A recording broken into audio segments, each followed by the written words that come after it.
There we go. Good morning. Welcome to Reading the Science of Mind in 1 Year.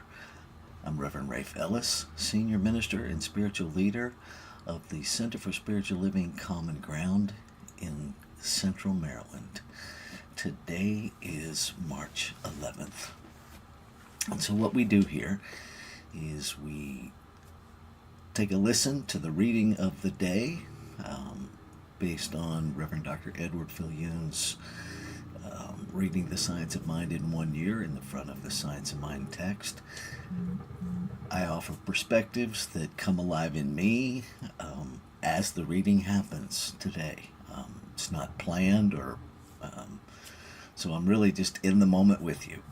And so I invite you to share anything that comes alive for you in the chat. If you have particular questions that come up, populate them in the chat of whatever function you're using, and we will see if we can address those. If not today, maybe later.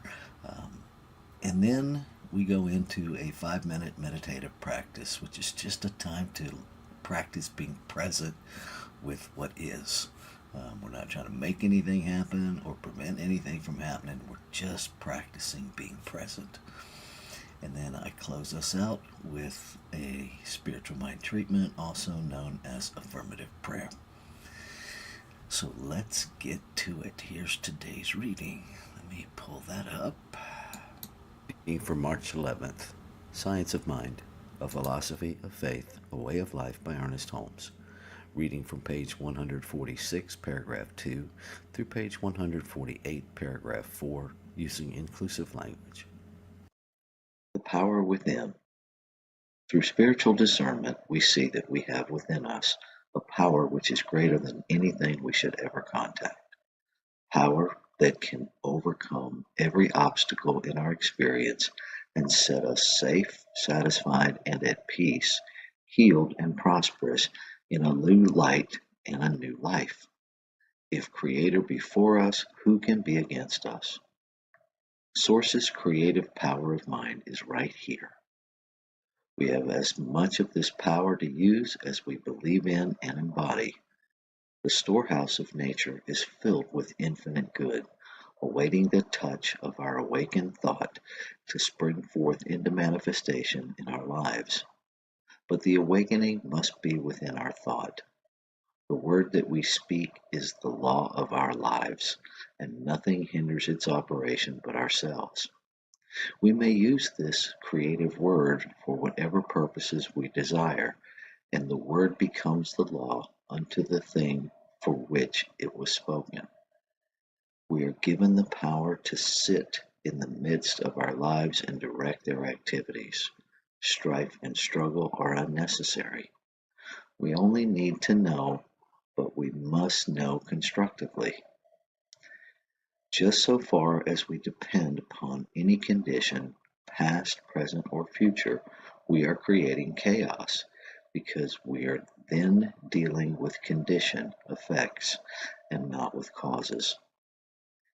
Could we but comprehend the fact that there is a power that makes things directly out of itself by simply becoming the thing it makes, could we but grasp this greatest truth about life and realize that we are dealing with a principle scientifically correct and eternally present, we could accomplish whatever it is possible for us to consider.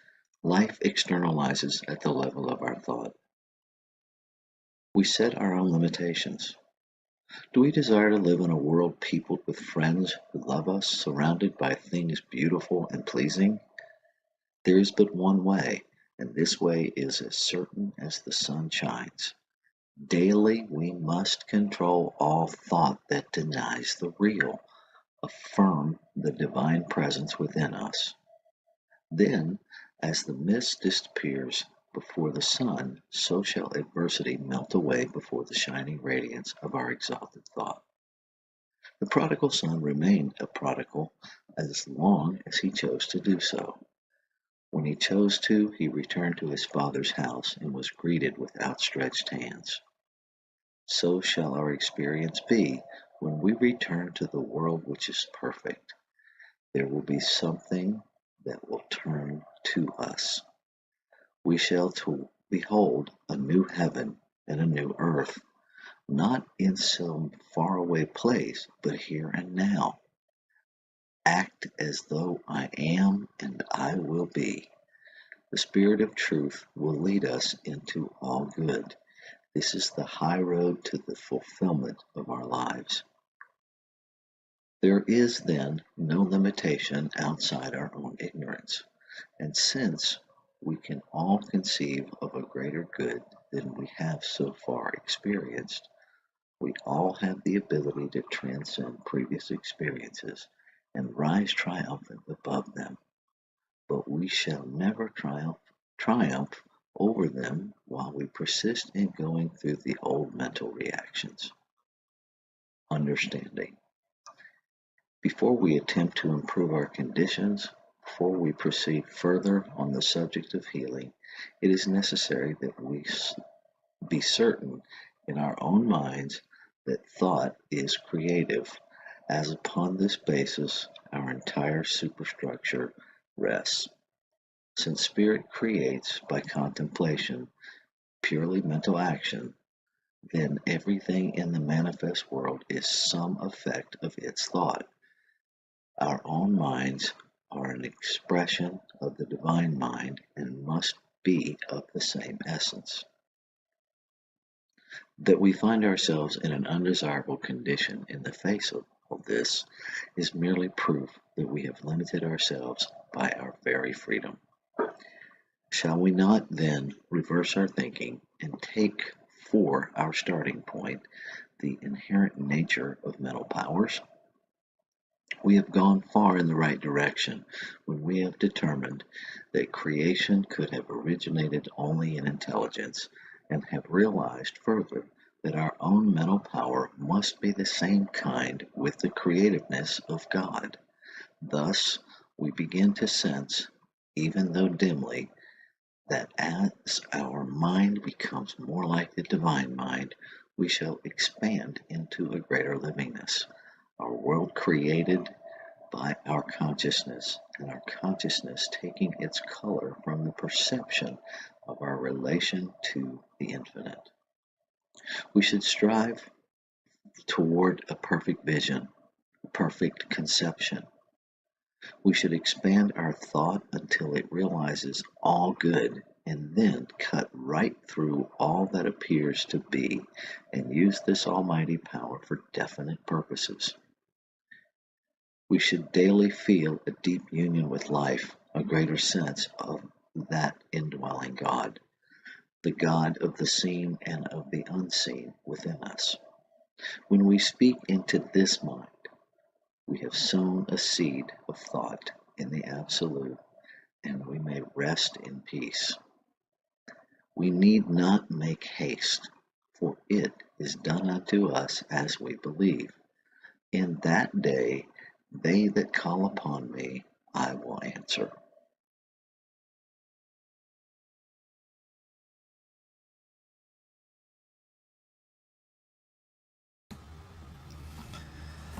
All right, let's take a breath for just a second.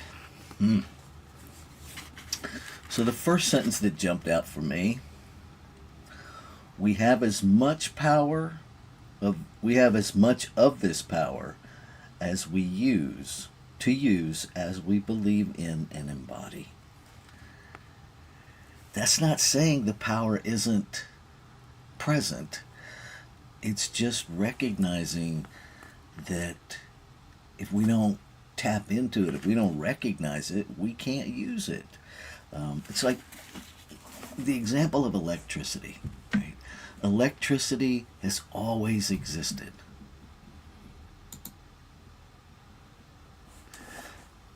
Electricity has always existed. But we couldn't use it until we became aware of it. And then we could only use it in the limited awareness that we had. And as we have become more aware of electricity, it has become more broadly used as a tool. Right? We started out with a light bulb and now it's driving, it's powering vehicles that we drive. So it's the same with this infinite intelligence that the reading today talks about. It all starts as an intelligence. I think one of our biggest challenges is that we tend to relate to it in the seen, in the form, rather than the unformed. Right? None of us has ever seen love. We've seen the effects of love. We've never seen intelligence. We've seen the effects of intelligence. And so one of the challenges for us is to do the dance, do the mental wrestling match, whatever we want to call it, to get clear that everything we see is this unseen making itself visible in form. Now, when we relate that back to the quantum field, and I am no quantum physicist, and as Amit Goswami taught us in ministerial school, anybody who tells you they understand quantum physics doesn't understand quantum physics. Right? But there's this thing called the observer effect, that there's this infinite field of energy, and when we have a mental picture, when we observe it in our thoughts, it produces a corresponding thing in the physical realm. And the trick is really, for me, it's really exciting. I geek out on this stuff sometimes, that nothing is solid. Not really. Einstein said it, everything is always in motion, right? The cars we drive, as solid as they feel, in terms of pure physics, they're not, because no two molecules within that vehicle are touching each other. It's just vibrating at a rate that it appears solid. It's trippy stuff. And it takes us back to this fundamental truth that everything is this invisible something expressing in form. And if the word God is a barrier to you, don't use it. Just don't use it. Call it creation. Call it energy. Call it the absolute. Call it the great mystery. Call it whatever works for you, because ultimately, none of the names we use is accurate in capturing all that it is. It's just a name that helps us relate to who we are. Right? Whatever your name is, it doesn't communicate who you are to people. It communicates how to reference you. Right? The name Rafe doesn't tell you who I am. It just tells you that's my name, and if you want to get me from across the room, you say, "Hey, Rafe," and I'm likely to turn around. That's all the name does. That's all it does. And so be open to defining the infinite by letting go of the definitions that we've been limited with. Which takes me to the other thing that I wanted to bring up. There is then no limitation outside our own ignorance. And since we can all conceive of a greater good than we have so far experienced, we all have the ability to transcend previous experiences and rise triumphant above them. Right? We get to move beyond our past. We get to move beyond our trauma. We get to move beyond what was and create a new what is. Right? And here's the last part of that sentence. But we shall never triumph over we will never triumph over them while we persist in going through the old mental reactions. We have to stop reliving the past. We have to find a way to let go. And I'm not talking about reliving it by speaking out loud, because sometimes the most detrimental thing we do is the silent running of the stories over and over again, the reliving them internally. And we get to be free from that. Right? All of the abuse that I encountered happened. It all happened. That's real. Right? If you're struggling with some past trauma, that's real. And I invite you to let go of the struggle, to let go of how any of that defines you. It's stuff that happened to us, but it's not the definition of us. It's not the essence of us. The essence of us, what we're made out of, is perfection, is this infinite intelligence. Imagine an ice tray, okay? And all of the ice cubes except for one are perfect. And one of the little squares has a bunch of cracks in it. And so the ice cube in that particular square is malformed, doesn't look like the rest of them, and is tossed into the sink when the ice tray is broken. If that's you, so what? You're still water. All of those ice cubes are made from the same water. And they all wind up in the same place eventually anyway, back into the atmosphere. So we get to find that place where whatever happened, however we were tossed aside, however we see ourselves as malformed, we get to understand that differently, that we're not the form, we're the essence. We're not the ice cube, we're the water. And then we can forgive and we can let go. And that's not about making somebody else's behavior okay. It's about setting ourselves free. And we deserve freedom. It is our birthright. And no freedom can ever come at anybody else's expense. That's not freedom.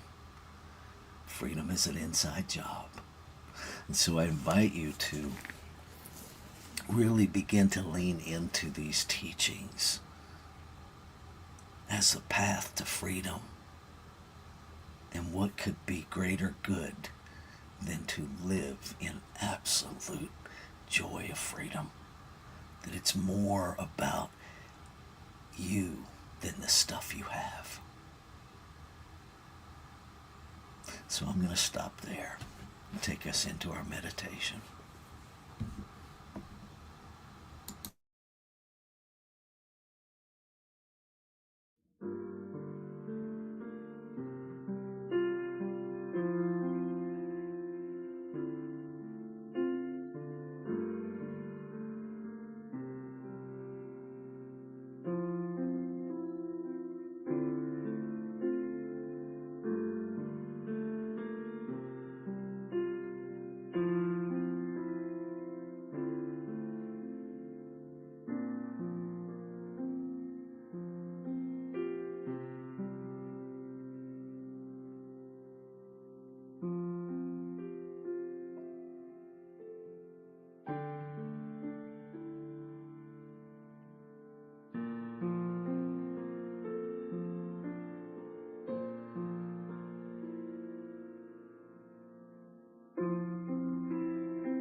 And as I breathe,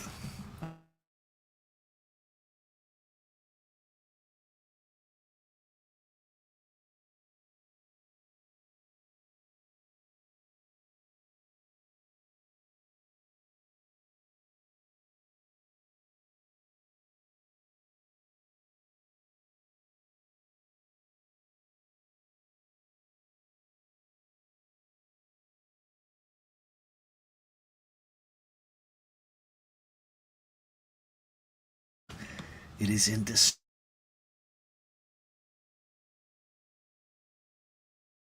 A thing. It is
active, is releasing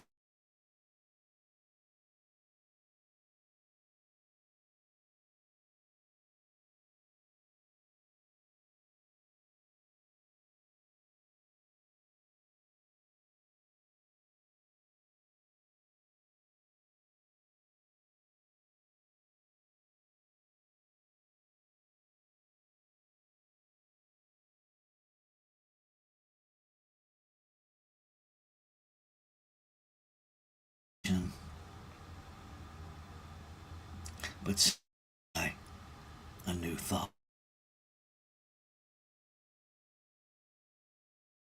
is power other than love. That the expression of hate is not the absence of love, but merely the absence of the awareness of love. And so I claim and affirm that love is coming into the awareness of humanity.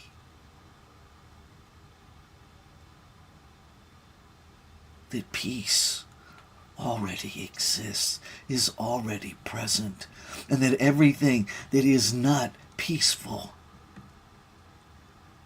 is rising to be neutralized. That there is no desire within to seek to eliminate war, but rather to illuminate peace.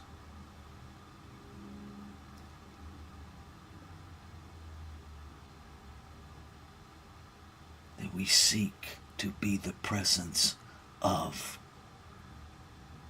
more than we seek to eliminate the activity of. So I claim and affirm that all discord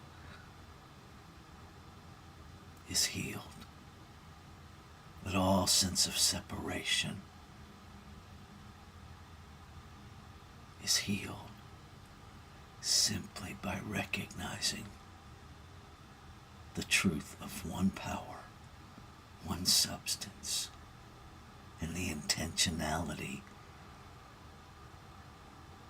of diverse, intentional, one-of-a-kind, never to be repeated desires of this infinite allness to experience itself in the infinite possibility of itself. That every expression is whole, perfect, and complete.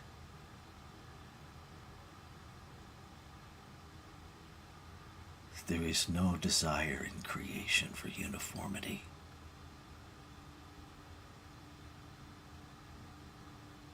And that differences never have ever created separation. I claim and affirm that the healing, that the return to the harmonious operation of one is simple as a thought away. It's as simple as embodiment of what is.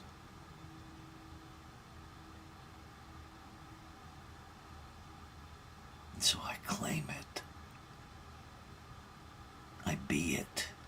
I radiate it. And again, what is true of me is true of all. One voice, many megaphones. And in this moment, I am grateful. I am grateful for the activity of creation that simply receives the desire of its own heart, acts upon it with the infiniteness of everything that is available, and makes it so. Makes it so independent of when and how and where it is recognized. It simply makes it so. And so I know that everything that has been spoken this morning already is so. It has already been acted upon and already done. And so now the activity is to release everything that would be a barrier to experiencing that. To release every thought that is a limitation to experiencing the full manifestation of the infinite expressing the desire that has been spoken of its heart into the activity of itself that we call law. It is done.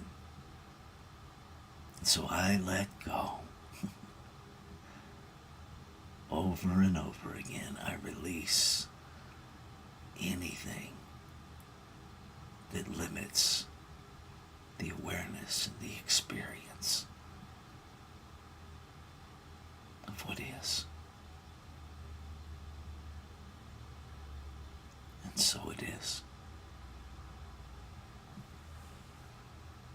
Namaste.